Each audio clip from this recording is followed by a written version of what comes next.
Rangkaian penggeledahan di belasan lokasi sepanjang Rabu hingga Kamis digelar Kortas Tipikor Polri. Dari sejumlah lokasi itu, termasuk sebuah kafe dan sejumlah rumah tinggal, disita berbagai falas dan emas yang bernilai lebih dari setengah triliun rupiah. Yang terbaru, polisi kembali menggeledah sebuah ruko di kawasan Cipete, Jakarta Selatan dan menyita sejumlah barang dari lokasi. Usai 2 hari penggeledahan, Jaksa Agung Muda Pidana Khusus Kejagung, Febri Adriansyah, akhirnya muncul ke publik.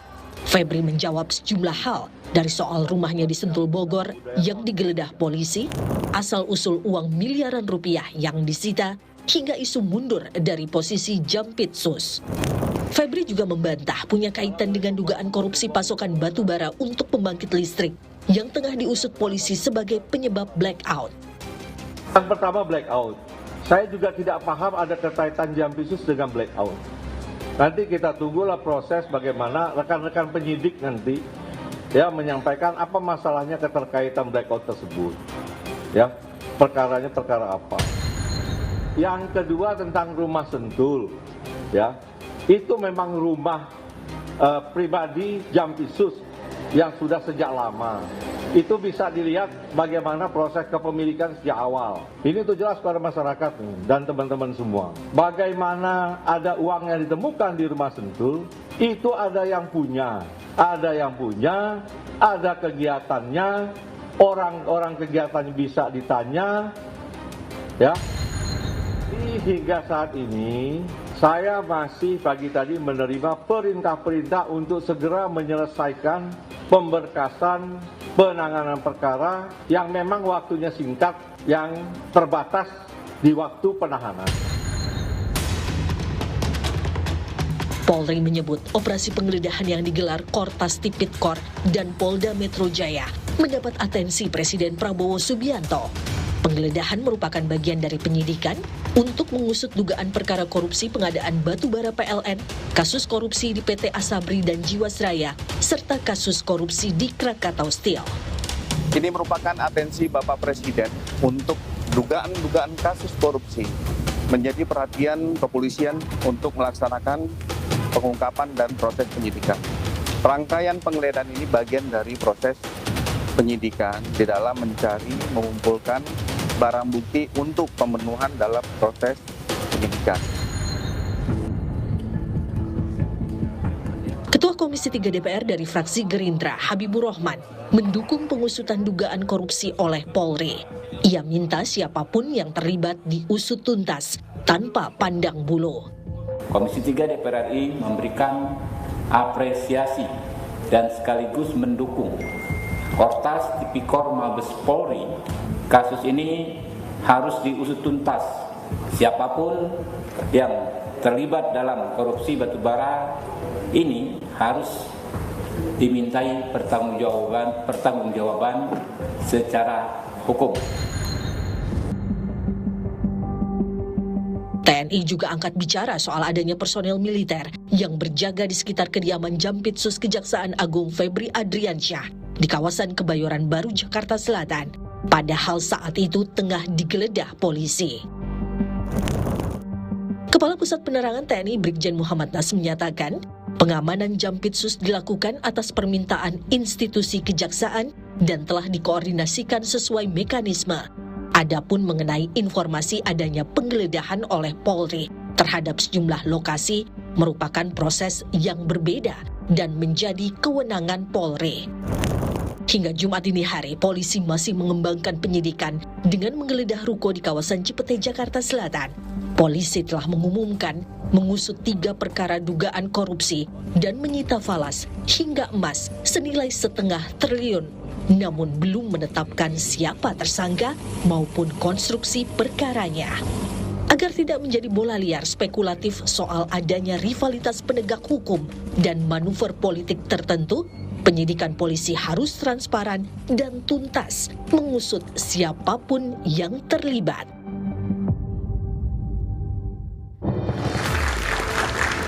Halo, selamat malam saudara. Bola liar kembali menggelendeng ke hadapan Anda.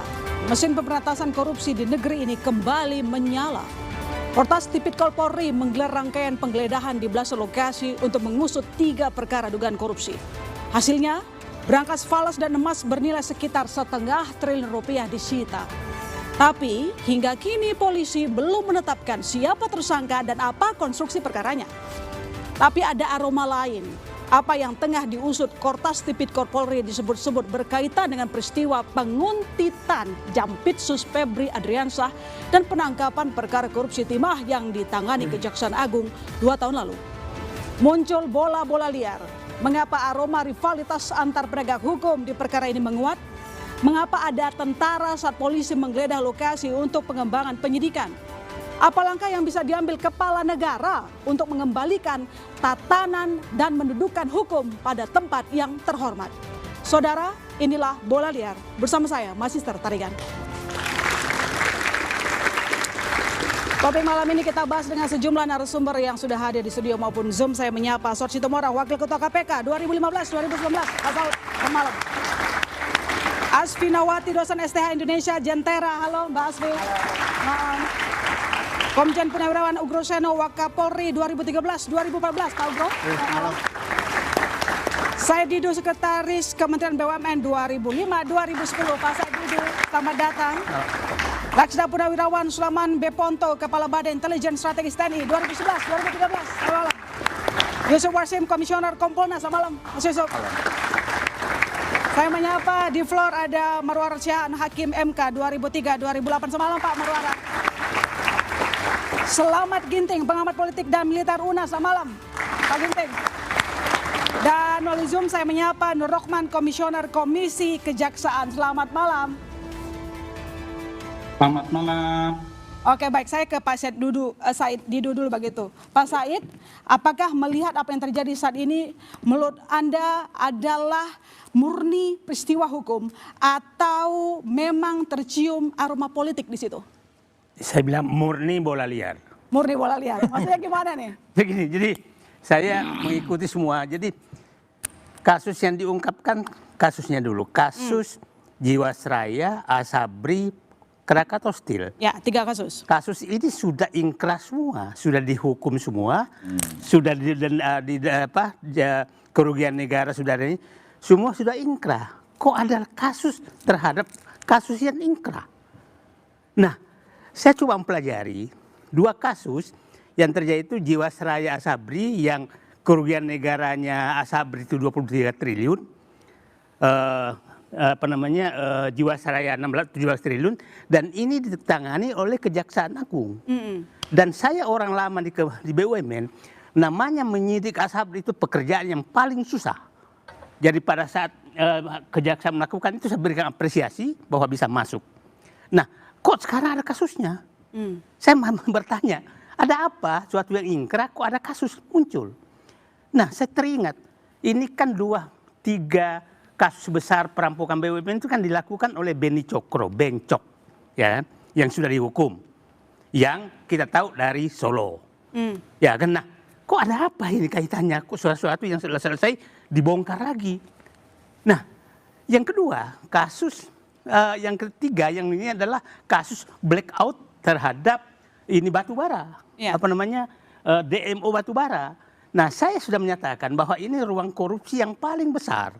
Dan saya menyampaikan saat itu, kalau polisi menyatakan hanya 5 triliun, saya bilang saya yakin korupsi jauh lebih besar dari situ. Karena ruang korupsi dari DMO itu kewajiban pemilik tambang menjual batu baranya ke dalam negeri sekarang 30% dengan harga $70. Pernah batu bara itu $400 per ton. Sekarang 140, berarti selisihnya $70 per ton. Nah, dipaksa, jumlah produksi batu bara kita itu sekitar mendekati 800 juta ton, artinya ada 200. Nah, artinya ada 250 triliun. Nah, pertanyaan saya, bola liar yang paling aneh, yang mungkin nanti Pak Ugroseno menjelaskan, ini kita nggak tahu perkaranya apa, tersangkanya siapa, tahu-tahu sudah mendatangi, disita. Nah, disita itu kalau menyatakan bukan punya uang saya, kita siapa tahu duduk di sini, kita nggak tahu rumah kita juga disita. Perkara yang dicari-cari maksudnya? Belum ada perkaranya, belum ada tersangkanya, tahu ada penyitaan. Lain kalau OTT. Belum dirilis sih, masih proses penyidikan. Nah, problemnya itu bola liar. Akhirnya karena bola liar, maka terjadi sekarang bahwa ini ini persaingan Persaingan antar. antar yang penyakit lama muncul lagi. Oke. Nah, jadi saya menyatakan beginilah. Forum ini mari kita semua kompak melawan, mendukung penangkap koruptor. Tapi jangan kita mendukung penangkap yang menangkap koruptor. Ya, orang ini penangkap koruptor, karena jangan sampai ini kan pernah terjadi dulu. Cicak buaya. Jangan sampai ini terjadi lagi, nggak tahu istilahnya nanti nih, karena kalau dulu kan KPK dengan polisi cicak buaya, nggak tahu ini nanti ada sama siapa gitu lah. Coba saya ke Pak Gurul begitu. Pandangan Anda sendiri dengan bergulirnya kasus ini, apakah memang murni kasus hukum atau menurut Anda ini justru menimbulkan bola liar seperti yang disebutkan oleh Pak Said? Ya, kita tidak berani ngambil kesimpulan di awal karena. Tapi karena disampaikan 3 kasus sudah ingkrah, kenapa baru sekarang di otak-atik? Iya, karena pernyataan Pak Jampisus juga menyatakan barang itu bukan barang saya, uang itu bukan uang saya dan sebagainya seperti itu. Jadi siapapun penyidik lah, penyidik itu entah KPK, entah kejaksaan sebagai penyidik tertentu dan kepolisian sebagai penyidik Polri. Nah ini dalam KUHP yang baru kan kalau fokus pada penggeledahan itu bagian dari upaya paksa, ya kan? Dan penggeledahan itu tidak mudah yang diatur dalam pasal 112 sampai 112 sampai 117. Penggeledahan itu harus ada lapornya harus jelas. Kemudian kalau tidak tertangkap tangan meminta izin pengadilan. Meminta izin pengadilan juga harus jelaskan lokasinya, apa barang yang akan disita.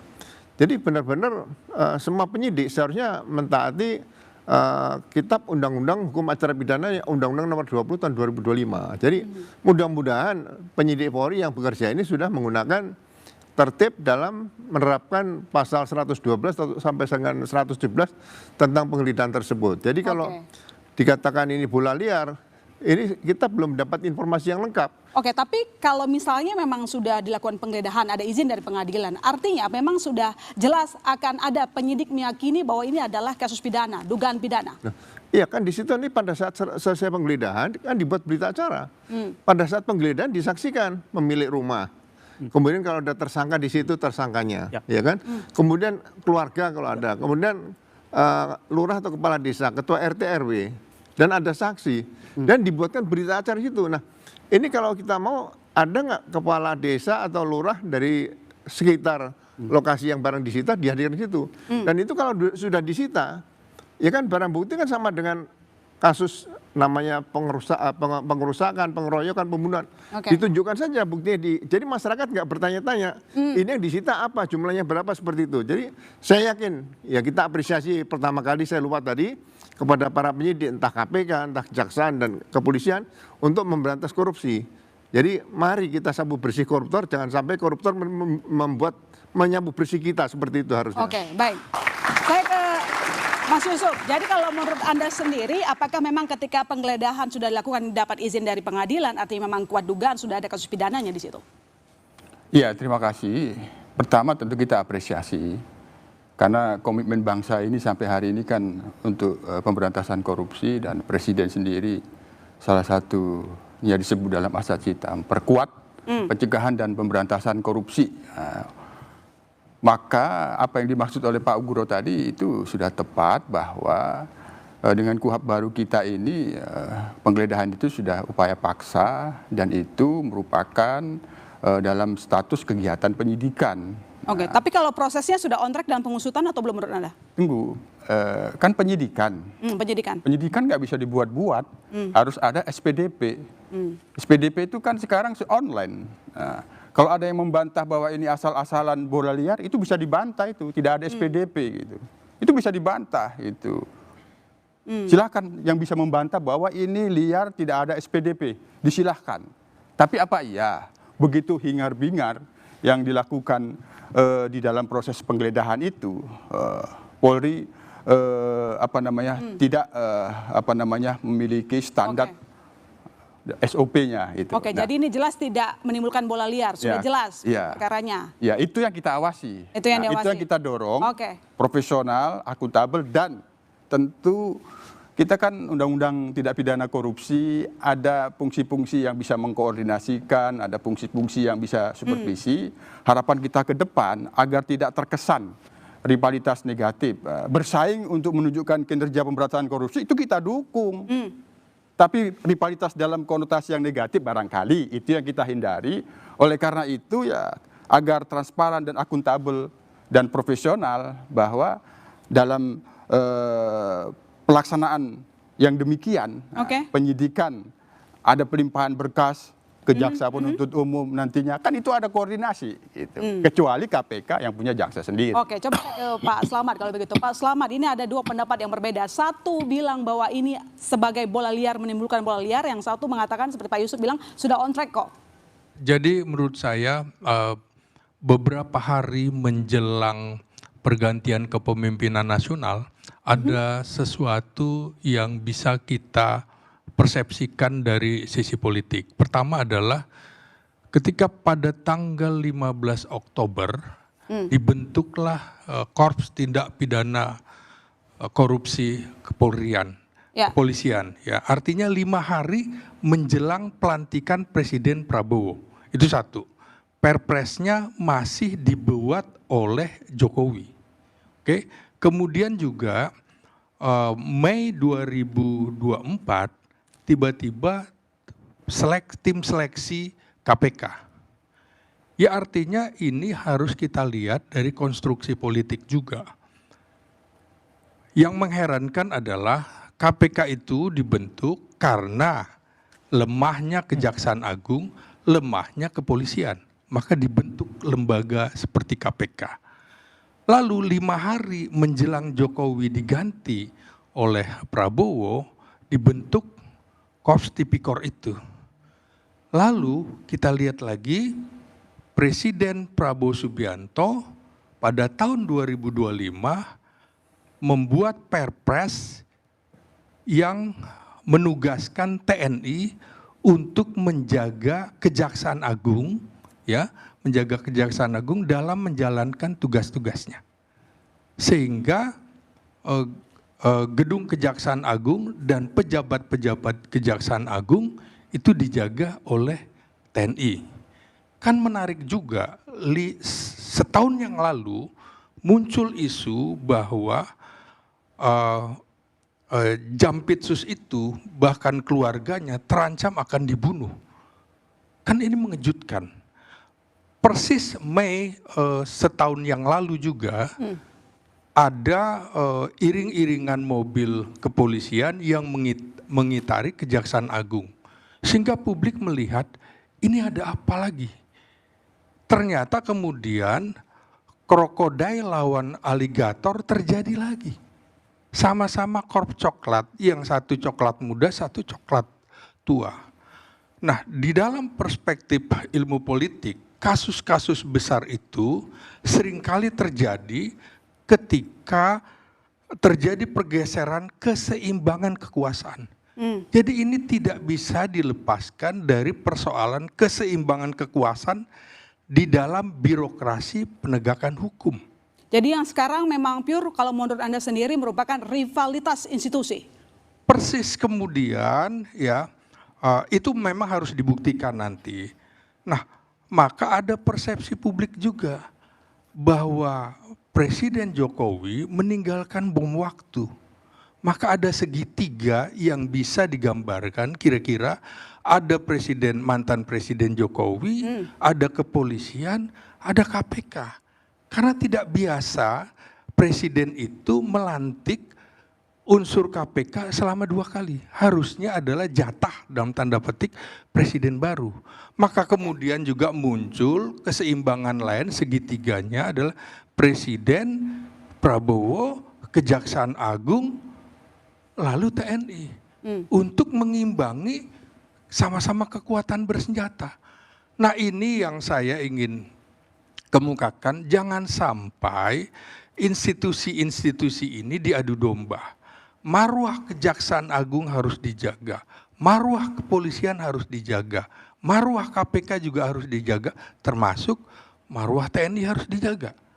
Karena kalau ini diadu domba, ada yang senang. Diadu domba oleh siapa, Pak? Ya tentu saja ada pihak-pihak yang keberatan, terutama setelah ada Satgas PKH itu. Itu kan memunculkan bahwa oligarki-oligarki hitam atau orang yang tertangkap di dalam Satgas itu bisa kemudian mengendalikan institusi-institusi oknum, institusi-institusi tertentu untuk melindungi dirinya. Ini karena tidak nyaman.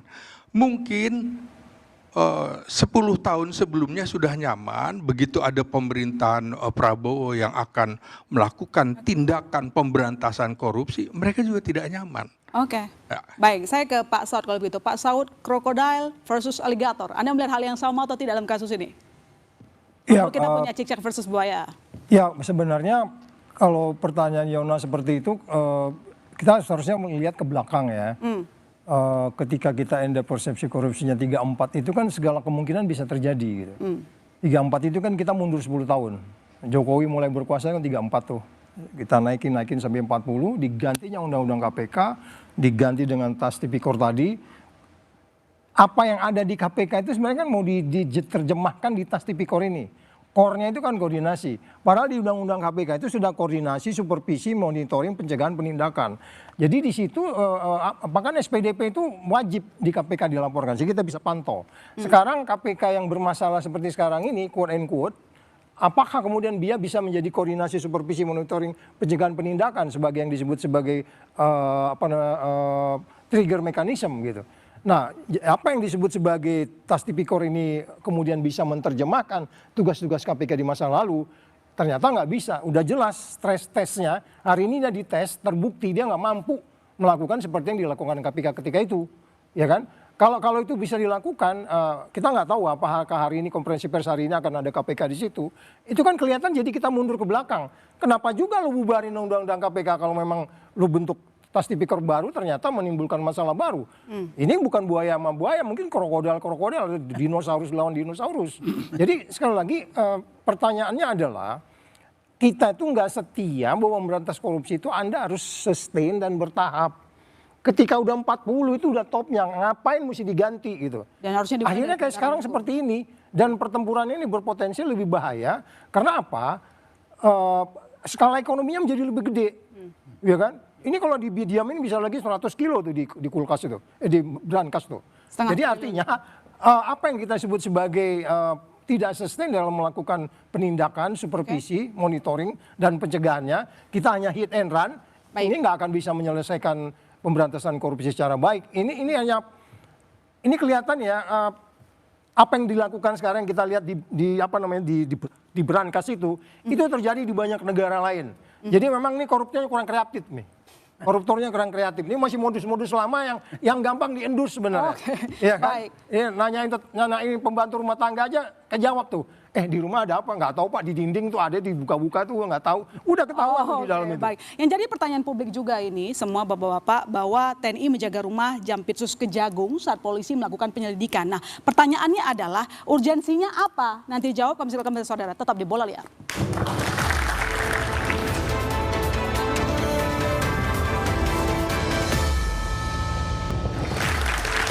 Oke Mbak Asfi, ini TNI berjaga di objek penggeledahan polisi. Kalau menurut Anda, apa urgensinya? Perlukah ada di sana? Ya, jadi di luar tadi ya, spekulasi soal politik dan lain-lain, coba kalau kita tempatkan ini seperti pada orang biasa. Kalau yang digeledah itu bukan rumah pejabat, tapi pedagang sayur, bisa nggak dia mendatangkan TNI? Kan nggak mungkin. Di sini artinya sudah ada ketidakpersamaan di hadapan hukum, tidak ada equality before the law. Apakah nanti salah atau enggak kan itu bisa dibuktikan di pengadilan. Itu satu.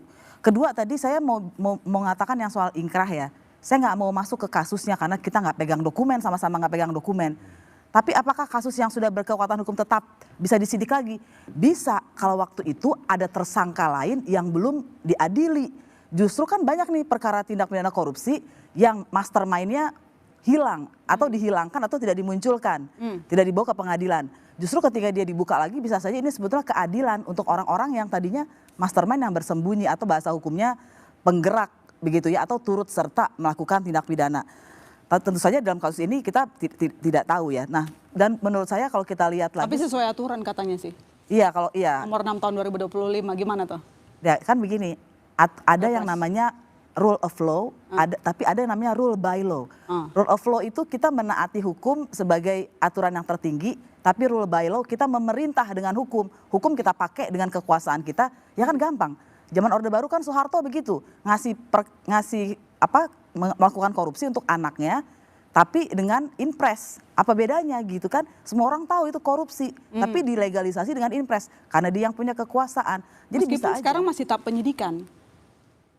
Berarti kan apakah Anda tidak melihat bahwa ya tidak apa-apa sesuai dengan request jaksa minta dilindungi gitu?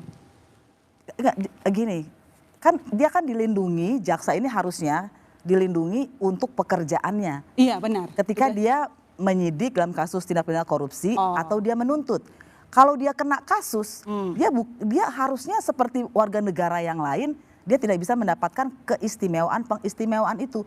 Kalau dia menggunakan posisi dia sebagai penegak hukum, sebagai jaksa, apalagi jaksa yang sudah tinggi, maka dia sebetulnya sedang melakukan abuse of power. Kan kita sering dengar nih ya, mahasiswa nih banyak di sini sering dengar. Kalau ada mahasiswa ditangkap, pasti polisi, penyidik dan penuntut umum bilang, bawa aja ke pengadilan, pra-peradilan aja. Lah, kenapa ketika dia yang kena dia tidak bilang begitu? Kenapa nggak bawa aja ke pengadilan? Kenapa minta dijaga? Kan rakyat kecil sekarang yang kita bicarakan tadi kesannya ada institusi polisi dan kejaksaan. Ada aktor yang paling penting yang hilang dalam pembicaraan kita akhir-akhir ini. Dalam kasus ini siapa? Rakyat. Rakyat yang sudah bosan, sudah capek menjadi rugi karena korupsi. Dan rakyat hanya ingin agar tindak pidana korupsi diadili dan tidak pandang bulu. Baik, coba saya ke Pak Sulaiman. Jadi kalau disampaikan oleh Mbak Afi barusan bahwa harusnya kalau memang ada pelindungan dalam tugasnya sebagai jaksa. Ya. Tapi kali ini kan dia terjerat kasus. Jadi disampaikan barusan adalah abuse of power. Anda setuju nggak dengan itu? Iya, jadi saya juga bingung kenapa rumah pribadi dijaga tentara ada di sana. Oh gitu. Saya pikir mau main bola sama polisi di sana dia. Karena zaman bola sekarang ini. Karena setahu saya kan tugas tentara itu menegakkan kedaulatan, menjaga keutuhan wilayah, melindungi segala bangsa dalam menghadapi ancaman militer. Nah, apa ada ancaman militer? Itu pertanyaan pertama. Kalau nggak ada, sudah nggak kena. Lalu kedua, ketika Presiden membuat perpres untuk melindungi jaksa, ya dalam hal ini jaksa sedang bertugas, melaksanakan tugas kejaksaan, dan instansi kejaksaan yang dalam hal ini masuk dalam bangunan strategis. Nah, saya tidak tahu kalau apakah rumah pribadi dimasukkan di dalam bangunan strategis, nggak ngerti juga. Kenapa? Maka saya heran kenapa juga ada di sana. Sepanjang pengetahuan saya sampai saya pensiun, kalau bicara bangunan strategis itu kantor-kantor kejaksaan. Lalu ketika kalau personilnya jaksa yang sedang bertugas, itu pun perpres tambahan. Tapi kalau kita melihat undang-undangnya nggak masuk itu. Nah, tapi kalau perpres ya silakan aja, mungkin karena Presiden memegang kekuasaan tertinggi kan atas Angkatan Darat Laut Udara, dia menggunakan kekuasaan itu lindungi kejaksaan. Tapi dengan catatan, jaksa yang sedang bertugas instansi kejaksaan yang resmi. Tapi tidak tahu kalau termasuk rumah pribadi, saya tidak tahu kalau itu. Baik, coba saya ke Pak Marwarar. Pak Marwarar, kalau dilihat dengan yang terjadi sekarang, apakah dalam perpres tersebut memberi perlindungan kepada jaksa dalam pelaksanaan tugasnya itu bisa rawan berbenturan begitu dengan konsep kesamaan di depan hukum? Ya, saya kira sebelum sampai ke sana, kalau bicara tentang rivalitas, kita sudah melihat secara fakta. Tetapi juga menjadi suatu keadaan yang objektif bahwa kondisi korupsi di negara kita begitu tinggi kondisinya untuk menimbulkan kerugian negara, sehingga kalau dikatakan tadi apa yang dikatakan Pak Said Didu tentang adanya pertanyaan-pertanyaan bahwa perkara-perkara yang sudah mendapat kekuatan toh masih menjadi masuk di dalam jaringan yang akan diteliti oleh kepolisian tadi dikatakan itu, maka menjadi persoalan sekarang ketika penggeledahan itu dilakukan tentu saja ada suatu kondisi objektif bahwa polisi sebagai penyidik, kalau sekarang dikatakan penyidik utama apa? Pak Ugro ya, penyidik utama itu merupakan kondisi objektif bahwa korupsi itu menjadi sesuatu yang kita hadapi bersama. Tetapi ketika di masa lalu polisi dianggap tidak berdaya memberantas korupsi, kejaksaan juga dianggap lemah, muncul KPK sebagai suatu extraordinary kekuatan baru di dalam menangani ini. Tetapi kemudian ketika kondisi sampai sekarang, ketika misalnya KPK telah dilucuti dalam banyak hal, tetapi kepolisian menjadi penyidik utama, menjadi pertanyaan apakah kondisi semua yang kita lihat semrawut itu adalah suatu akibat daripada regulasi atau kebijakan-kebijakan yang mungkin telah dibajak oleh pihak-pihak lain. Kalau dalam penelitian Bank Dunia dulu dikatakan bahwa kebijakan-kebijakan dibajak oleh pihak-pihak swasta dengan cara-cara yang korup.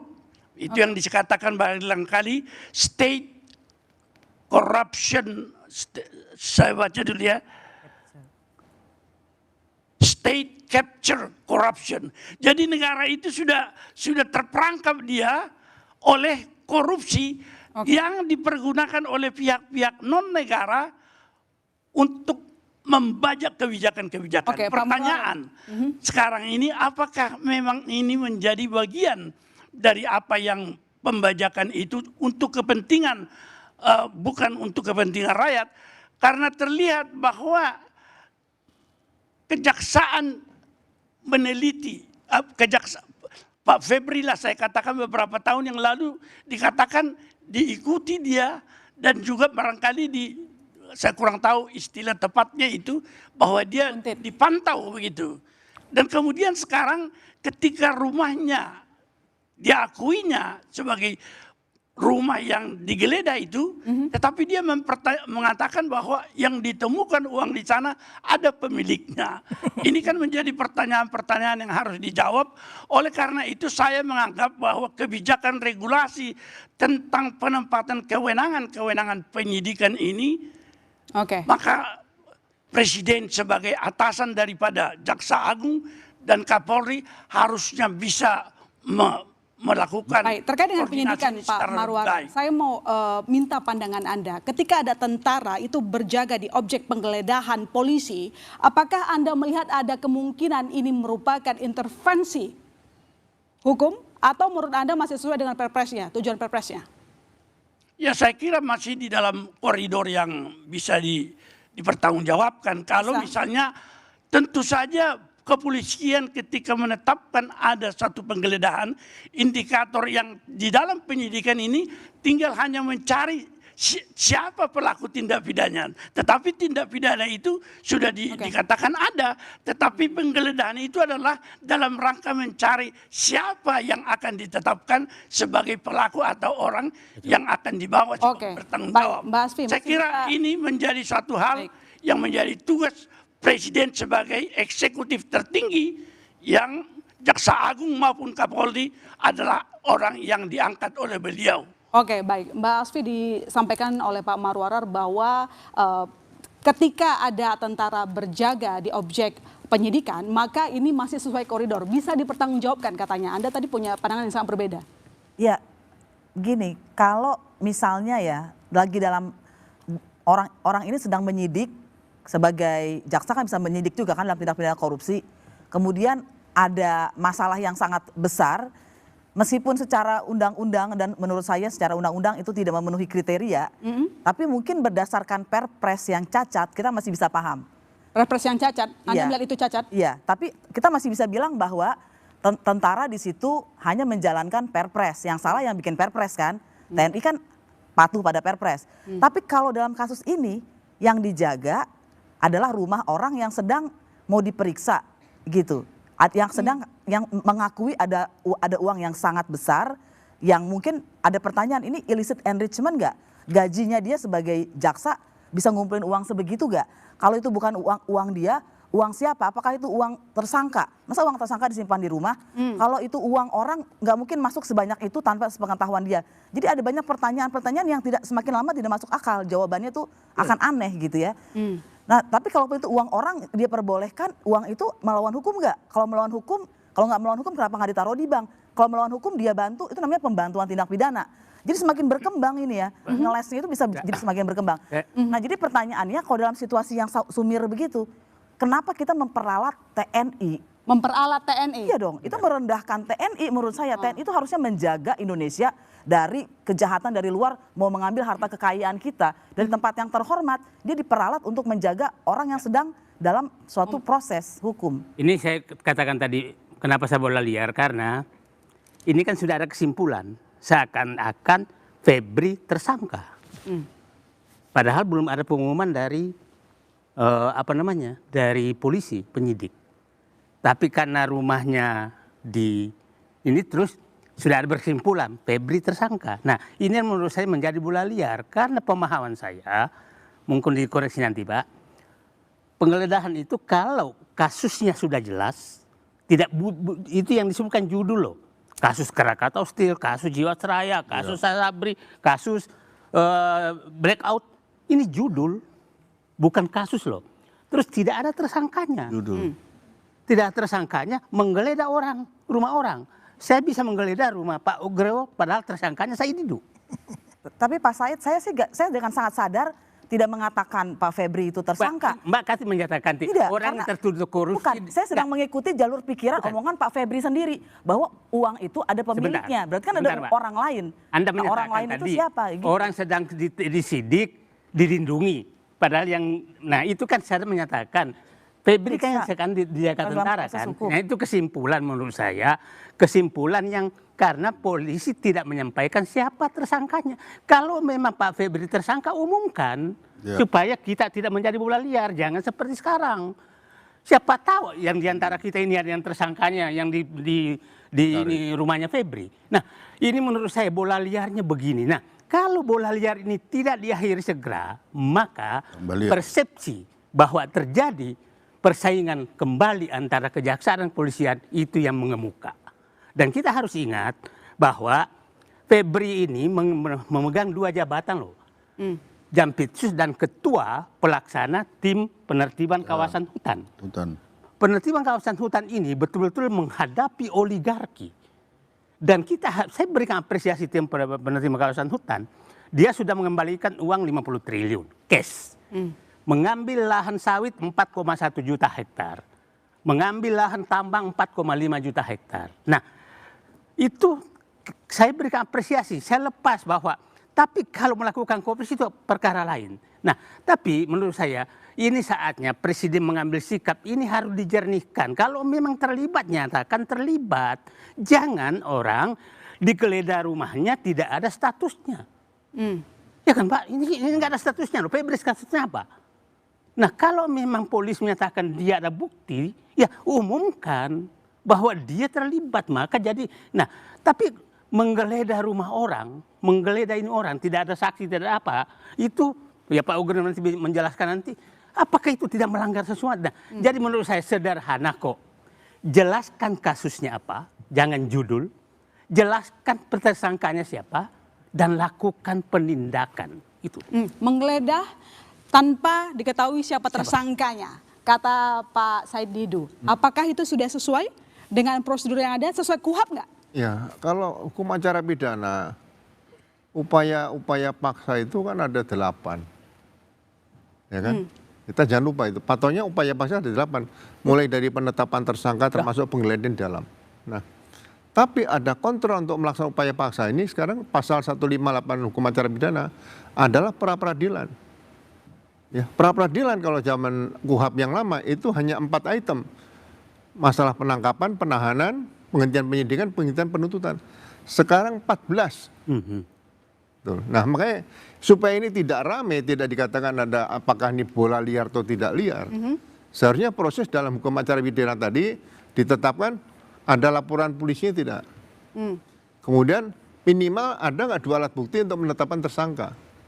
Nah kalau itu sudah dilakukan, kemudian akan minta penetapan tersangka sudah ada, baru akan minta penggeledahan. Nah izin pengadilan tadi saya katakan, ya kan, sesuai dengan pasal 112 sampai 117 itu harus dijelaskan secara tuntas. urian peristiwanya apa, lokasi di mana, barang apa. Tapi kalau kata Pak Sedidu barusan bahwa ada 3 kasusnya sebenarnya sudah ingkrah. Apakah masih bisa dibuka lagi lalu kemudian kita menentukan tersangka baru? Kasus yang sudah inkrah itu kita lihat berkas perkaranya dulu. Ada berapa tersangka di situ. Kalau ada tersangka yang belum tertangkap, penyidiknya siapa dulu? Nah, penyidik itu yang harus melengkapi kalau memang ada DPO. Kalau begitu tertangkap ya kirim ke sidang pengadilan seperti itu. Jadi jangan membuat tersangka-tersangka baru, ini berkas perkara tersangkanya 10 sudah selesai. Kita carikan ada nggak tersangka lain di situ? Jangan lagi. Karena sesuatu yang diatur dalam peraturan perundangan pidana itu secara eksplisit harus ditulis seperti itu. Makanya dalam kasus yang Pak Jampitsus ini, Pak Febri ya. Nah, Pak Febri ini, saya berharap kalau Pak Febri merasa dirugikan, ya kan?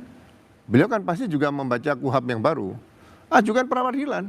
Jadi sekarang pra-peradilan itu fungsi kontrol yang ketat sekali terhadap penyidikan sampai penuntutan. Problemnya Pak, belum ditetapkan. Nah di sini makanya di sini yang bisa pra-peradilan nanti yang nguji hakim. Jadi lembaga pra-peradilan ini Pak, ini bisa nguji nanti apakah penggeledahan ini sah. Karena tadi belum ada penetapan tersangka dan sebagainya. Karena menggeledah rumah orang itu tidak gampang. Berita acaranya harus tanda tangan saya katakan tadi. Pemilik rumah, tersangka yang ada di dalam situ. Kemudian ada pihak kepala desa, ketua RT, RW dan sebagainya. Ini sangat sulit. KUHP yang sekarang ini sudah sempurna. Ya, jadi jangan dianggap KUHP yang baru ini masih bisa dilanggar lagi, cukup menggunakan KUHP lama. Ini saya baca sendiri, saya amati sesuai dengan kasus yang sekarang sedang bergulir itu, masalah pencemaran nama dan fitnah itu seperti itu. Jadi Pak Yusuf, penggeledahannya ini sudah dipertanyakan juga sama Pak Ugro Seno. Jadi menurut Anda apakah sudah sesuai dengan apa yang seharusnya, dan sekarang kita juga masih akan menunggu konfres nanti tentu saja dari pihak kepolisian maupun juga KPK rencananya. Baik, jadi kita kembali dulu ke semangat pembentukan Kortas Tipikor itu. Kortas Tipikor itu singkatan dari Korps Pemberantasan Tindak Pidana Korupsi Polri. Itu dibentuk di lingkungan Polri. Semangatnya itu dibentuk masa era Pak Presiden Jokowi itu adalah untuk pemberantasan korupsi berskala besar. Nah, berskala besar. Jadi ketika kita melihat yang kemarin itu, kan judulnya udah triliunan ini, kan berskala besar itu. Nah, hampir 500 miliar itu udah berskala besar. Tapi ini dipertanyakan oleh Pak Sedidu tadi bahwa kasus yang Anda maksud itu adalah sudah ingkrah. Kenapa baru sekarang lagi kita blow up lagi? Ya itu kan di luar proses bagaimana proses penyidikan itu dilakukan. Ini yang kami Kompolnas tentu dalam hal ini karena sebagai pengawas fungsional Polri, ya penyidikan ini sekali lagi tadi sudah disampaikan oleh Pak Ugro bahwa penggeledahan itu upaya paksa di KUHP baru kita. Tentu dilakukan karena ini Kortas Tipikor memang semangatnya untuk berskala besar, harus patut menurut etika dan hukum. Itu tidak boleh ada cacat, itu yang kalau itu diragukan, apakah ini ada kasus, ya ditanya aja ke jaksa, ada SPDP atau tidak. Polri kemana SPDP-nya, Pak Saud? Kalau Polri kan ke jaksa, ditanya saja ada SPDP-nya atau tidak. Nah itu sangat penting. Nah oleh karena itu kita tunggu, kami sendiri tentu sangat mendorong karena semangat KUHP baru kita untuk kaitannya dengan tindak pidana korupsi itu karena ada beberapa perubahan yang itu merubah undang-undang tindak pidana korupsi. Semangat KUHP baru kita ini adalah integrasi tindak pidana itu. Jadi semangat rezim KUHP baru kita itu seperti itu. Oleh karena itu ya kita barangkali ini kita jadikan momentum bahwa ke depan harus ada roadmap pemberantasan korupsi. Semua aparat penegak hukum yang memiliki kewenangan tindak pidana korupsi ini bekerja sama. Nah, rivalitas di dalam pencapaian kinerja tidak ada masalah. Oleh karena itu kami tentu mendukung sepenuhnya bekerja cepat menuntaskan proses penyidikan yang sudah dilakukan saat ini. Tapi tentu kita juga mendorong tetap ada koordinasi dan supervisi. SPDP ada, tentu pasti ada koordinasi nanti dengan jaksa penuntut umum. Tapi saya tetap meyakini Bang Saud bahwa KPK itu terkait dengan tugas koordinator dan supervisinya masih tetap. Oke. Ya, tapi menurut saya gini loh, apa yang dilakukan... Sebelum Pak Saud menjawab, ini kita coba update dulu situasi di Polda Metro Jaya yang disampaikan akan ada konferensi pers dan nanti juga akan menampilkan barang bukti. Itu kalau dilihat dari kaca itu terlihat ada uang begitu ya, mungkin saja ada emas juga di sana. Jadi bagaimana Pak Saud melihat bahwa barang bukti ini barang bukti kejahatan ini bisa membuktikan bahwa memang ada kejahatan pidana di sana? Ya, pertama lepas dari soal bagaimana kita melakukan penggeledahan ya. Di banyak-banyak negara itu mesti ditentukan dulu tersangkanya. Kasus-kasus besar di dunia ya, 1MDB masuk kemana, ke Korea, di Tiongkok, di mana-mana negara ketika Anda mengambil jumlah yang begini besar, dan salah besar kalau mereka tidak bisa menafsirkannya sejak awal. Sejak awal mereka melakukan penyelidikan, mereka udah pastikan itu brankas isinya gede, itu udah pasti. Artinya dia harus menentukan dulu, ya udah dipastikan bahwa dia ada penyidikan jalan. Kalau penyidikan jalan kan orang harus disebut. Ya dong, kalau Anda melakukan penyidikan, nama nggak disebut, itu yang disebut sebagai Anda tidak transparan, tidak akuntabel, tidak bebas konflik kepentingan, Anda tidak fair dalam melaksanakan pemberantasan korupsi. Tidak transparan, tidak akuntabel. Oh iya, itu harus, itu syarat utama.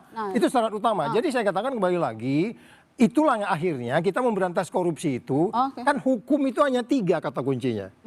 Anda itu menimbulkan kepastian, Anda itu menimbulkan keadilan, Anda menimbulkan kemanfaatan. Ini nggak ada. Nggak ada sama sekali unsur-unsur tersebut. Saya katakan minim lah gitu. Ya, silakan, dan risikonya terlalu besar, Pak. Risikonya terlalu besar. Kompolnas harus tidak bicara. akuntabel, tidak transparan. Ya, apa yang dilakukan kemarin? Kita kembalikan lagi ke semangat tugas Kortas Tipikor itu adalah pemberantasan tindak pidana korupsi berskala besar. Artinya bahwa penyidik Polri tidak boleh bermain-main. Ini berskala besar. Dia baru bisa bekerja. Gitu. Tapi kenapa nggak disebut namanya seperti disampaikan oleh Pak Saud barusan? Itu beresiko. Kita punya kasus loh ya. Itu rumah udah digeledah. Orang itu sekarang jadi pengurus partai dari pemerintah yang sebelumnya loh. Itu rumahnya digeledah tuh. Jadi saya pikir, di Sandera ya. Asmin hafal tuh orangnya. Siapa yang digeledah rumahnya. Orang itu akhirnya jadi pimpinan partai. Ini modus yang sama gitu loh. Jadi saya katakan saya tidak menyalahkan apa yang mereka lakukan, tapi salah besar kalau mereka tidak yakin bahwa peristiwa pidana terjadi yang dilakukan oleh Jampitsus di sini ya. Itu resiko besar karena ini yang dilihat oleh dunia luar, kok gini ya cara memberantas korupsi, rumah diacak-acak. Anda belum tentukan bahwa dia terus penyelidikannya apa dong? Ya, jadi makanya saya katakan kembali lagi kita yang disebutnya tidak bermanfaat, tidak adil, dan tidak menimbulkan kepastian. Dan itu yang paling ditakutkan oleh investor. Itu yang paling ditakutkan. Pak Yusuf, silakan. Silakan ditanggapi nih. Ini apa namanya? Bola panasnya, bola liarnya ke Anda ini soalnya. Yang menjawab itu adalah Polri, itu yang kita dorong. Kita juga punya pertanyaan, apakah ini ada pengaduan, dari siapa? Yona, kamu harus nanya ke penyidik bukan ke Polres. Itu bagian dari baik, mungkin juga nanti akan dijawab di konversi yang nanti kita akan saksikan bersama ya. Saya ke Pak Marwarar. Pak Marwarar, yang kita lihat bahwa sekarang ada penggeledahan, ada drama ya. Rumahnya digeledah, kemudian ada brankas isinya uang, kemudian juga emas yang cukup besar begitu sampai orang nanya-nanya itu segede apa tuh emasnya begitu ya. Jadi di mana pertanggungjawabannya kalau begini kasusnya? Ya, saya kira penyidik kepolisian tentu saja di dalam menentukan sikap ini dia sudah memperhitungkan suatu dampak besar dari kalau terjadi kekeliruan seperti ini. Oleh karena itu kita harus menunggu penjelasan dari kepolisian tentang ini. Karena menurut saya bahwa sudah ada suatu penggeledahan itu dalam rangka menetapkan siapa tersangka yang akan ditunjuk nanti kalau itu sudah jelas. Oleh karena itu sampai sekarang saya juga belum mendapat suatu gambaran apa yang dilakukan kepolisian ini tentu tidak sesuatu yang main-main karena yang menjadi target ini adalah seorang jaksa agung muda tindak pidana korupsi pula kan. Oleh karena itu kita menunggu sebenarnya ada suatu kekosongan informasi yang harus sebenarnya diberikan oleh kepolisian terlebih dahulu. Tetapi intinya penggeledahan yang dilakukan di dalam kerangka penyidikan adalah dalam proses untuk menentukan siapa sebenarnya pelaku satu tindak pidana korupsi yang menjadi persoalan sekarang.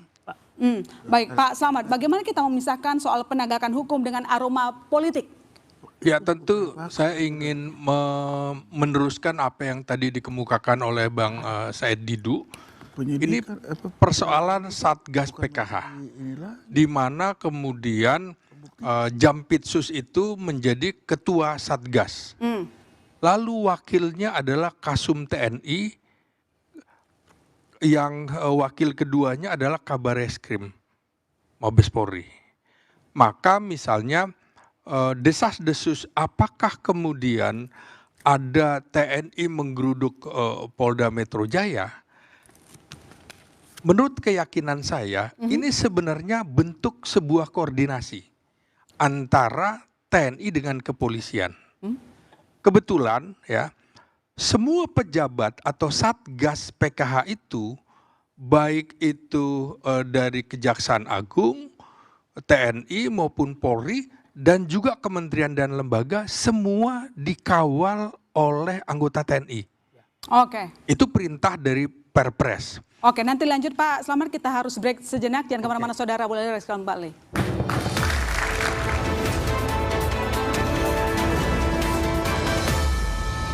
Ya, silakan disambung Pak Slamet, bagaimana kita memisahkan masalah hukum dengan aroma politik dalam kasus ini?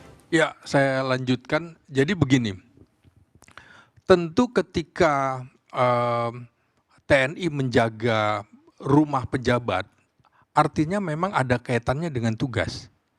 Kaitannya dengan tugas. Tinggal kemudian nanti dibuktikan. Kalau memang kemudian si pejabat itu tersangkut perkara, maka itu bisa ditarik. Nah, dalam kasus ini kan kemudian akhirnya ditarik juga penjagaan oleh TNI di rumah Jampitsus. Lalu kembali tadi ke soal aparat TNI ke Polda Metro Jaya. Nah, ketika nama yang muncul adalah Direktur C Bais TNI, Brigjen Wahyu Yuniartoto, ternyata berkoordinasi dengan rekan sejawatnya sesama mantan ajudan Presiden Prabowo Subianto, yaitu Brigjen Polisi Ari Sonta Nasution. Ini tentu menanyakan soal apakah kemudian ada kaitannya dengan PKH itu tadi. Karena PKH itu setiap pejabat, baik itu TNI, Polri, Kejaksaan maupun dari kementerian dan lembaga itu memang dijaga. Sesuatu yang menurut saya nggak aneh. Karena itu tadi kan ancaman pembunuhan terhadap Jampitsus beserta istri dan anaknya itu mengemuka sejak setahun yang lalu. Kalau itu tidak dijaga oleh TNI misalnya, nanti TNI juga kira-kira disalahkan. Oleh karena itu memang kita mendukung apapun tindakan siapapun yang terlibat tindak pidana korupsi, apapun jabatannya tentu harus diusut. Nah, ini kan juga menarik kalau kita lihat ya, problem-problem yang misalnya polisi yang kontroversi tiba-tiba dimasukkan di dalam BGN. Brigjen Polisi lalu Muhammad Iwan itu yang kemudian juga jadi tersangka, yang sebelumnya adalah Irjen Polisi Sony Sonjaya.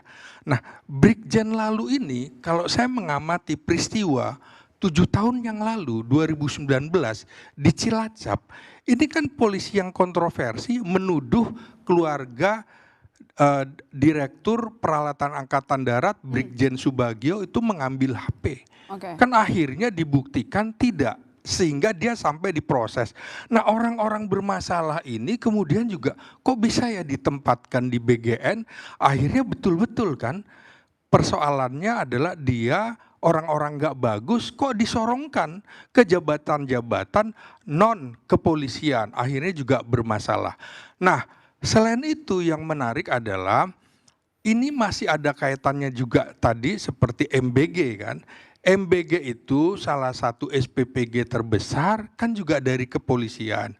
Ini beredar di Jawa Tengah untuk tidak menerima aparat Kejaksaan Agung untuk memeriksa SPPG milik kepolisian.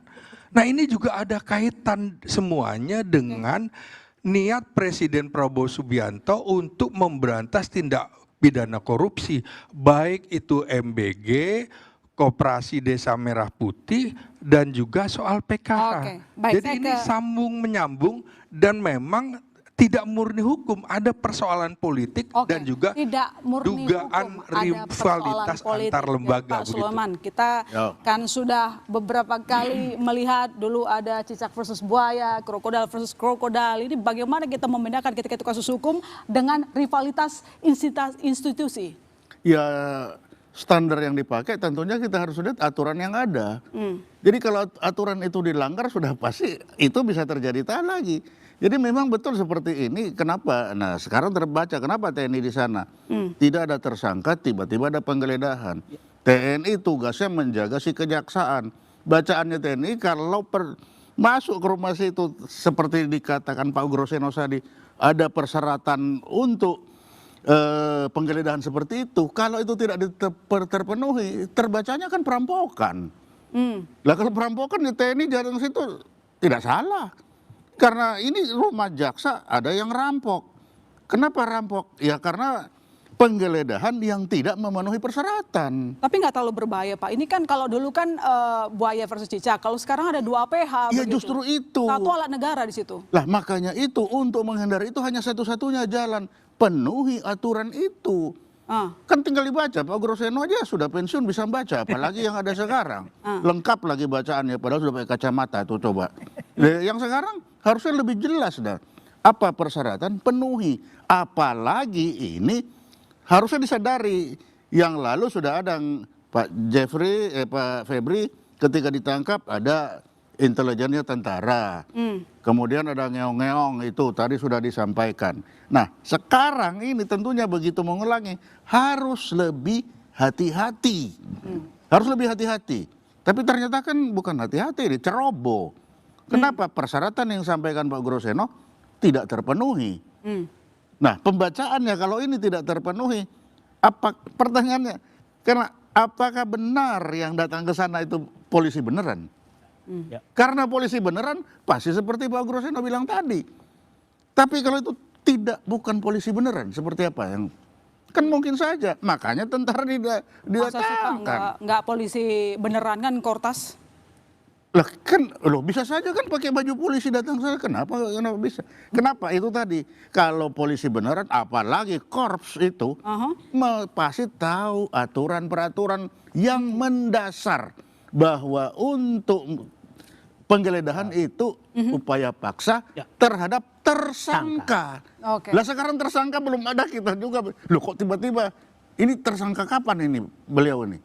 Nah makanya bagi tentara yang pikirannya pendek, lah kalau nggak ada ini bisa perampokan, jaga cepet kan begitu. Baik, coba saya ke Mbak Asfi. Kalau dilihat ini masalah semakin kompleks. Ada 2 PH, 1 alat negara yang terlibat, yang berseberangan kepentingannya. Ya, kasus ini harus selesai bukan di belakang meja, agar publik dan negara ini punya keuntungan. Kalau dia di belakang meja, maka yang untung bisa cuma pejabat tinggi atau yang koruptor, kita nggak tahu siapa. Apa yang saya maksud tidak boleh di belakang meja? Ya semua harus diaudit. Misalnya apa penyidikan Polri dan penggeledahan diaudit tadi. Apakah dia melakukan kesalahan administrasi dan prosedur? Begitu. Kemudian publik juga berhak tahu tadi kata Pak Saud, siapa sih tersangkanya dan apa kasusnya. Meskipun tanpa ngomongin kasus ini, itu bisa saja kalau ada tersangka A, kemudian si A bilang, saya taruh barang saya di rumah B, maka rumah B bisa digeledah, tapi harus ada tersangka gitu kan. Dan bukan berarti yang digeledah itu jadi adalah tersangkanya. Nah dan yang kedua, di tingkat, saya pikir kasus ini sebetulnya harusnya ada soal illicit enrichment. Ada orang yang harus, semua pejabat publik, khususnya aparat penegak hukum, harus kemudian ditertibkan agar mereka tidak bisa memiliki uang yang melebihi gajinya.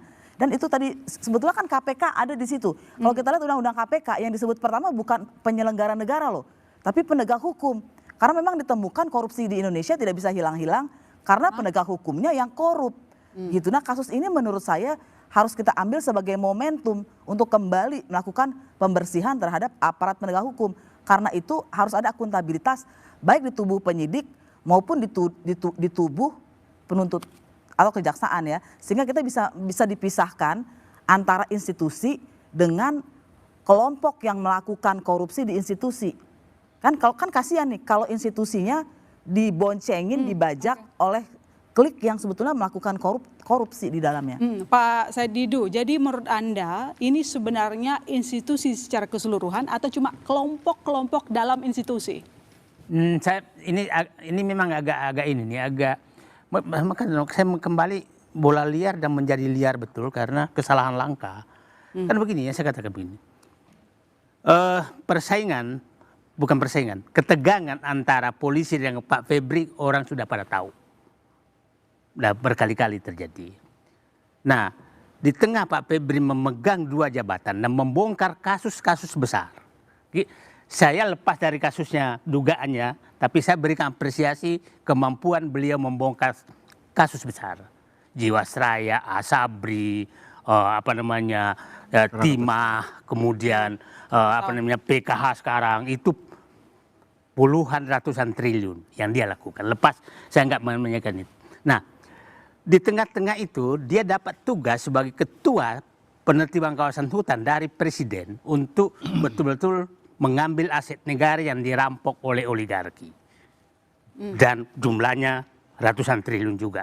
Dan menurut saya baru kali ini ada penegak hukum berhasil melakukan itu. Baru kali ini. Ya, lepas dari pro kontra orang. Nah, saya berharap mental-mental seperti Febri harus ada. Ada di polisi, ada di sini untuk membantu Prabowo melakukan pengambilan aset negara. Nah, akhirnya kalau ini tidak transparan, kembali lagi bahwa ada pihak yang merasa terganggu. Oke. Nah, pihak ini menunggangi pihak lain untuk mengganggu dia. Itu tidak bisa lewat persepsi itu. Nah, sehingga menurut saya ini memang kalau ini tidak diselesaikan segera, maka bisa menganggap ini bukan pemberantasan koruptor, tapi ini adalah melawan yang mau memberantas korupsi. Jangan sampai persepsi itu terjadi. Nah, sehingga menurut saya, udahlah, ini ada kesalahan langkah. Tadi mohon maaf Pak Marwarar sangat bahaya menyatakan bahwa penggeledahan untuk mencari tersangka itu sangat bahaya. Ya. Kalau itu dimaklumi, maka saya duduk di sini, rumah saya digeledah untuk menjadikan Said Didu tersangka. Itu sangat bahaya. Jadi, KUHP nggak begitu kan Pak Gus, nggak boleh, harus tersangka dulu baru digeledah. Jadi menurut saya jangan sampai ini dipotong orang nanti. Penyidikan Pak. Ya. Penyidikan itu sudah ada peristiwa pidananya. Ya. Bukan penggeledahan. Kecuali penyelidikan baru. Bukan penggeledahan Pak. Penggeledahan itu oleh penggeledahan tidak mencari tersangka Pak. Di dalam kegiatan penyidikan. Itu salah satu upaya Pak di dalam penyidikan. Tadi bisa mencari tersangka. Jadi saya kira tidak bisa kita langsung menyatakan karena keterbukaan informasi dari penyidik sendiri belum tuntas. Jadi jangan kita memotong bahwa memang penetapan tersangka itu adalah di dalam proses penyidikan itu adalah salah satu upayanya itu adalah penggeledahan untuk menentukan siapa sih yang mau ditarik ini kan. Ya nggak bisa. Saya kira di dalam penjelasan KUHP jelas ada. Oke, nanti kita baca sama-sama Pak. Oke, nanti kita lanjutkan lagi, tetap bersama kami saudara di Bola Liar.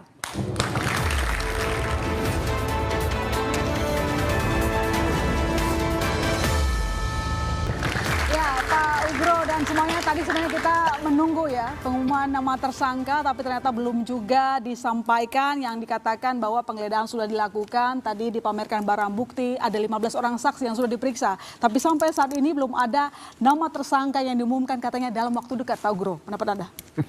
Ya kalau saksi yang paling banyak saksinya kasus pencemaran nama baik 140 saksi itu. Jadi begini, mungkin untuk semua penyidik lah. Penyidik itu kan penyidik Polri, penyidik PPNS, penyidik tertentu sekarang. Tertentu itu ada BNN, KPK sama Kejaksaan. Jadi gini, mungkin orang mengartikan pasal 1 KUHP, angka 4 di situ. Apa arti penyidikan? Dikatakan di situ, bahwa penyidikan adalah serangkaian tindakan penyidik dalam rangka mencari dan mengumpulkan bukti atau alat bukti dalam rangka bisa membuat terang perkara pidana tersebut dan bisa menangkap pelakunya. Oke. Bukan berarti pelakunya terakhir, bukan. Sudah ditentukan dulu, awal adalah menentukan tersangka. Jadi kalau pelaku terakhir itu misalnya dia nggak bisa dicari, DPO harus dicari.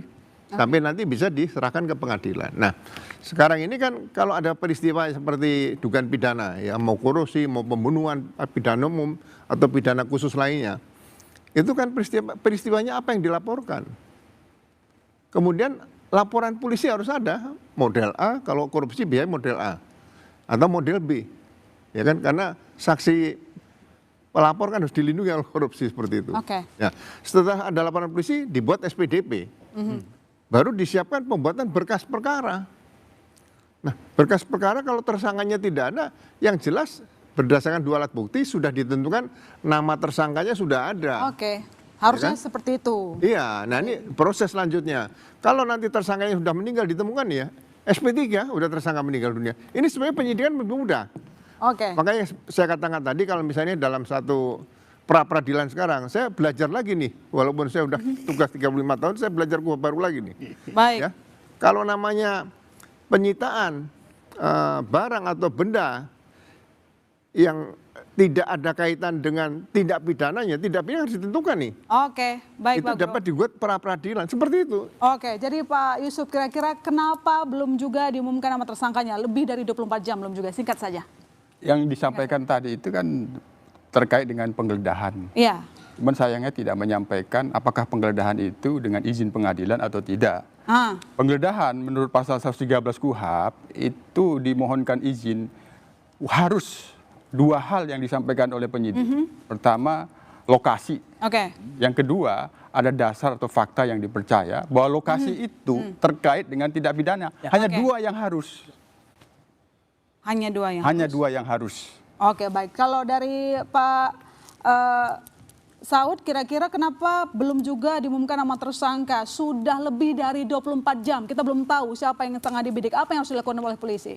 Ya memang nanti perdebatannya itu kan kenapa undang-undang kita kan selalu pakai di depannya itu barang siapa kan. Barang siapanya kan nggak jelas nih kan. Jadi maksudnya gini loh, memang nggak ada yang dilanggar. Kalau nggak ya jelas mereka melanggar dong. Kalau memang melanggar, ini tidak ada yang dilanggar. Cuman jadi penanganan penindakan ini risikonya menjadi lebih tinggi dan tidak prudent. Dan ini sangat berpotensi untuk kemudian dimitigasi sampai nanti kemudian orang ini bisa jadi jaksa agung loh ini. Ya, padahal udah kayak gitu kelakuannya. Karena kita nggak bisa buktikan gitu. Kemudian dimitigasi dengan sebutan dari awal itu barang di rumah gua tapi bukan barang gue. Gitu. Kan gitu kan? Itu yang saya bilang itu berisiko. Bisa terjadi pada itu sebabnya kalau dulu sebelum undang-undang KPK ini diganti, kita pastikan dulu siapanya, baru kemudian kita geledah. Ya karena kewenangan penyidikan masih kuat, Pak. Ya, jadi maksud kewenangan saya penyidikan bisa menyadap. Kita bicara risiko, kita bicara risikonya sangat besar. Nggak bisa dibandingkan. Karena bagaimanapun, ketika kita bicara penyidikan, Anda harus setransparan-transparannya. Ya. Penyelidikan memang Anda harus tertutup setutup-tutupnya. Mungkin 3 tahun, mungkin berapa bulan, ini sampai ketahuan adalah di lemari kayak begitu. Anda sebenarnya udah memastikan uang itu dia yang punya. Itu harusnya udah begitu, cuman ini kan jadi enggak gitu loh. Ya ini kan akhirnya dasolen dasainnya gitu loh. Yang tertulis dengan yang tidak tertulis. Itu penegakan hukum seperti itu. Orang lain ketawa. Di dunia lain nggak ada. Kamu geledah, kamu belum tentukan orang yang nggak ada begitu. Itu berisiko tinggi. Kan kita udah sebutkan tadi. Ada orang digeledah rumahnya sekarang jadi pimpinan partai. Presiden sebelumnya yang punya partai itu. Ya, jadi maksud saya resiko ini loh Pak. Ya yang akhirnya dunia internasional bilang, kok begini ya cara memberantas korupsi? Jadi Anda memberantas korupsi tidak prudent, tidak transparan, tidak akuntabel, dan ini syarat dengan konflik kepentingan. Saya mengatakan gini, memang ini polisi harus ditangkapin oleh jaksa harus ditangkapin oleh polisi harus nangkapin KPK harus nangkapin polisi, KPK harus nangkapin jaksa. Itu yang benar tuh begitu. Tentara jadi bahas. Ya, check and balance. Ya, jangan kita jadi takut dengan bertindak itu. Tapi ketika itu mau dilakukan tidak prudent, ya perang bintang, perang bulan gitu loh. Iya kan? Gitu. Jadi ini yang maksud saya, jangan ragu untuk menentukan Kalau memang Anda 2 bukti, cuman cari 2 bukti. Minimal. Susah. Minimal. Kenapa mesti ragu? Nggak, untuk memulainya penyidikan loh. Untuk mulai penyidikan itu kan sebenarnya udah pasti 5 ada ketemu, cuman ya kita 2 dulu aja deh kan gitu kira. Jadi maksud saya, Yona, apa yang kita bisa lihat di belakangan ini, itulah sebenarnya saya bilang, please Pak Presiden, bikin perpu, kembalikan undang-undang KPK. Ini akan lebih bisa diminimize.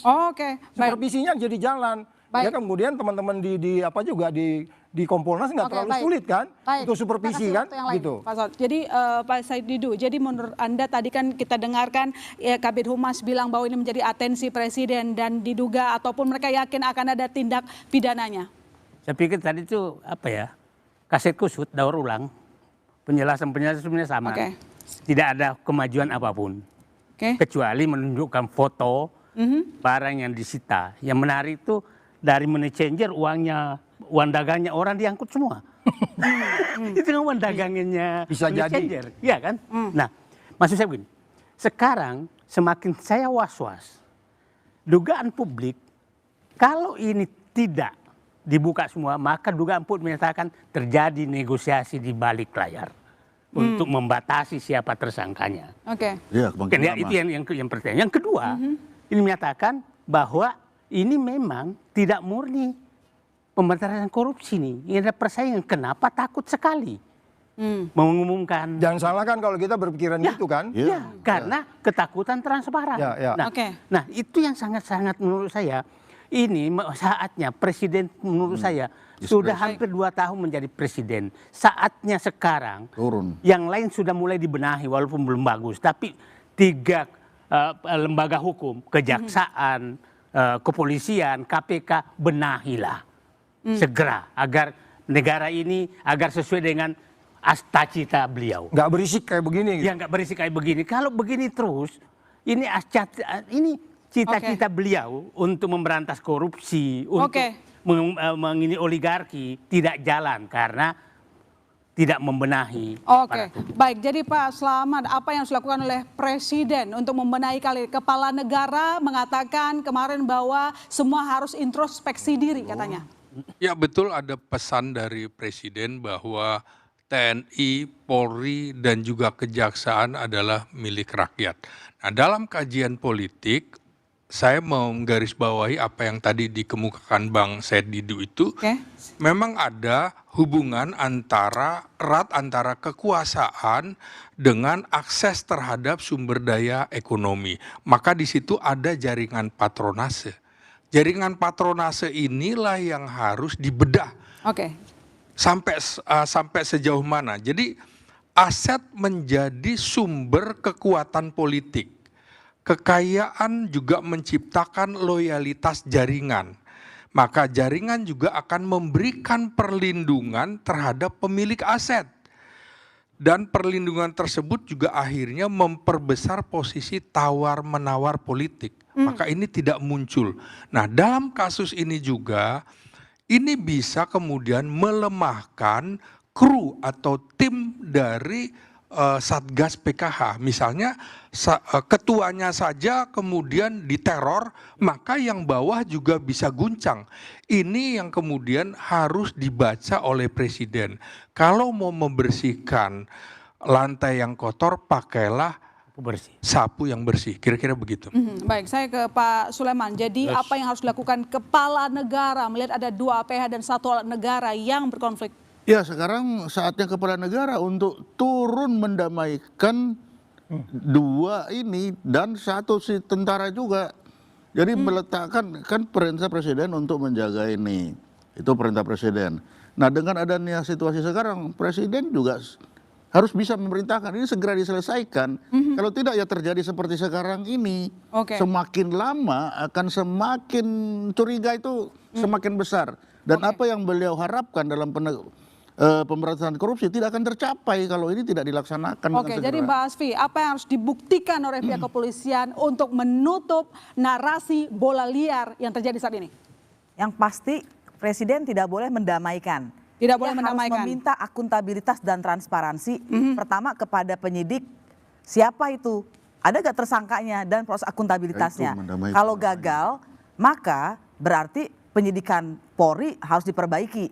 Tapi juga harus ada akuntabilitas. Uang itu, uang siapa sih yang disita itu dari mana? Kok bisa ada di rumah dan sebesar itu?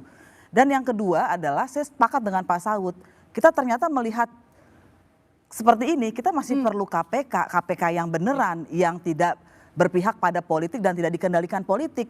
Karena kalau ada penegak hukum dikendalikan politik, maka cuma ganti-ganti aja orang jadi korban gitu kan. Baik, Pak Manwarar, jadi apa yang harus dilakukan oleh kepala negara untuk TNI? Karena kan kita lihat sekarang yang jadi persoalan Perpres nomor 6 tahun 2025. Jadi saya kira Presiden tidak mendamaikan apa-apa. Karena kewenangan dia sebagai pimpinan eksekutif tertinggi, dia harus melakukan perintah pembenahan ini. Salah satu yang harus diingat bahwa pembenahan yang harus dilakukan sebenarnya di dalam suatu proses pidana harus mengikuti pola yang disebutkan integrated criminal justice system. Seharusnya kalau saya melihat Presiden harus memerintahkan polisi lah sebagai penyidik, kejaksaan jangan ada penyidik lagi, dia penuntut umum, sehingga arus daripada perkara jalannya sampai ke pengadilan adalah melalui penyidik kepada penuntut kepada pengadilan. Itu salah satu yang harus dilakukan. Yang kedua, tadi setuju saya dengan Pak Situborang, dalam kondisi sekarang harus dikembalikan KPK itu pada posisi yang dulu, yang dia akan menangani para penegak hukum, terutama pejabat publik dalam perkara korupsi. Yang ketiga, saya tadi sangat lagi melihat bahwa kita tidak mengambil kesimpulan cepat. Kalau saya bacakan dikatakan soal penggeledahan Pak Ugro, penggeledahan adalah tindakan hukum dalam tahap penyidikan yang bertujuan untuk mencari serta mengumpulkan alat bukti. Melalui barang bukti yang ditemukan, penyidik dapat membuat terang suatu tindak pidana dan menentukan dan memperjelas siapa tersangkanya. Jadi kita jangan terlalu mudah mengatakan kalau sudah ada penggeledahan sudah ada tersangka. Karena beberapa tindak pidana ada yang sudah pasti di sini. Dengan jumlah uang sebesar itu, ada kemungkinan beberapa tindak pidana antara lain pencucian uang. Tentu saja ini juga membutuhkan satu kehati-hatian ruang lingkupnya seperti apa. Yang terakhir saya mau mengatakan, state capture corruption. Jangan sampai biarkan orang-orang yang menjadi pemanfaat keadaan ini, yang memanfaatkan melalui korupsi mengatur kebijakan negara. Ini yang terjadi. Terima kasih untuk seluruh narasumber yang telah bergabung di studio dan teman-teman mahasiswa. Yang demikian saudara saya masih keluarga pamit, sampai jumpa minggu depan di Bola Liar.